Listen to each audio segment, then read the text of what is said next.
Welcome back to Shaheen's kitchen. ഇന്ന് നമുക്കൊരു അടിപൊളി ബീഫ് പെപ്പർ റോസ്റ്റ് ഉണ്ടാക്കാം. അതിനുവേണ്ടി 1 കിലോ ബീഫ് കുറച്ച് മസാലകൾ ചേർത്തൊന്ന് കുക്കറിലിട്ട് വേവിക്കണം. എല്ലാ അളവുകളും ഞാൻ ഡിസ്ക്രിപ്ഷൻ ബോക്സിൽ കൊടുക്കാം. അപ്പോൾ നമുക്ക് എന്തൊക്കെയാണ് ഇൻഗ്രീഡിയൻസ് എന്ന് നോക്കാം. പ്രഷർ കുക്കറിൽ 1 കിലോ ബീഫ് എടുത്തിട്ട് അതിൽ 1 ടേബിൾ സ്പൂൺ മല്ലിപ്പൊടി, 1/4 ടീസ്പൂൺ മഞ്ഞൾപ്പൊടി, 1 ടേബിൾ സ്പൂൺ മുളക് പൊടി, 1/2 മുതൽ 1 ടേബിൾ സ്പൂൺ വരെ കുരുമുളക് പൊടി, 1/2 table spoon garam masala, 1/2 table spoon പെരിഞ്ജീരകം പൊടിച്ചത്, 1 table spoon ginger garlic paste, പിന്നെ കുറച്ച് കറി ലീവ്സ്, പിന്നെ ഒരു 2 ഓണിയൻ നന്നായിട്ട് സ്ലൈസ് ചെയ്തെടുത്തത്, പിന്നെ ഒരു 3-4 പച്ചമുളക്. ഇത്രയും സാധനങ്ങൾ കുറച്ച് വിനേഗർ ചേർത്തിട്ട് നന്നായിട്ട് കുഴച്ച് മാരിനേറ്റ് ചെയ്ത് വെക്കണം.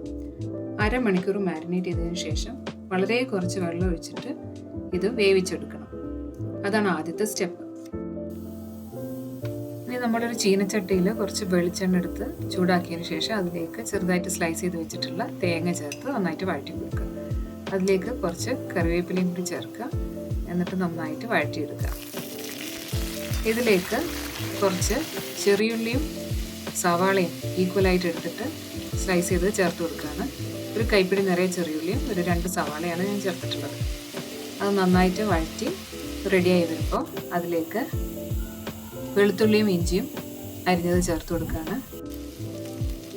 അതിനുശേഷം അതിലേക്ക് ഒരു 4 പച്ചമുളക്, നമ്മൾ ഇഷ്ടത്തിനനുസരിച്ച് എരിവ് കൂട്ടി വേണമെങ്കിൽ നമുക്ക് കൂടുതൽ പച്ചമുളക് ചേർക്കാം. ഇനി ഇതിലേക്ക് പൊടികൾ ചേർക്കുകയാണ്, മസാലകൾ. മല്ലിപ്പൊടി 2 table spoon, garam masala 1 teaspoon, പെരിഞ്ജീരകം പൊടിച്ചത് 1/2 ടീസ്പൂൺ. ഇത്രയാണ് ചേർത്തിട്ടുള്ളത്. ഇനി നമ്മൾ വേവിച്ച് വെച്ചിട്ടുള്ള ബീഫും ഇതിലേക്ക് ചേർക്കണം. അതിന് മുമ്പായിട്ട് തക്കാളി ചേർത്ത് നന്നായിട്ട് വഴറ്റി കൊടുക്കുക. അതിനുശേഷമാണ് നമ്മൾ വേവിച്ച് വെച്ചിട്ടുള്ള ബീഫ് ചേർക്കുന്നത്. ബീഫ് നേരത്തെ വേവിച്ചപ്പോൾ ഞാൻ ഉപ്പിൻ്റെ കാര്യം പറയാൻ മറന്നുപോയി. ഉപ്പ് ചേർത്തിട്ടാണ് വേവിക്കേണ്ടത്. എന്നിട്ട് അതിലേക്ക് ഒരു ഇത്തിരി നെയ്യും കൂടി ചേർക്കാം. ഇനി ഇത് റെഡിയായി വരുമ്പോൾ നന്നായിട്ട് മുരിഞ്ഞ് വരുമ്പോൾ അതിലേക്ക് കുറച്ച് മല്ലിയില ചേർക്കുക. ഉപ്പ് നോക്കിയിട്ട് ആവശ്യത്തിന് ഉപ്പ് വേണമെങ്കിൽ കൂടുതൽ ചേർത്ത് കൊടുക്കുക. ഇത്രയേ ഉള്ളൂ പരിപാടി.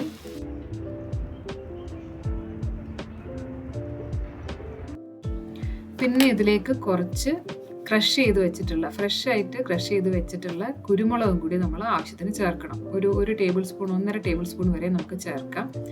ഇത് നമുക്ക് പത്തിരി, അപ്പം, ചോറ് അല്ലെങ്കിൽ നല്ല പഴംപൊരി ഇതിൻ്റെ കൂടെയൊക്കെ നല്ല കോമ്പിനേഷനാണ്. അപ്പോൾ എല്ലാവരും ട്രൈ ചെയ്ത് നോക്കാം.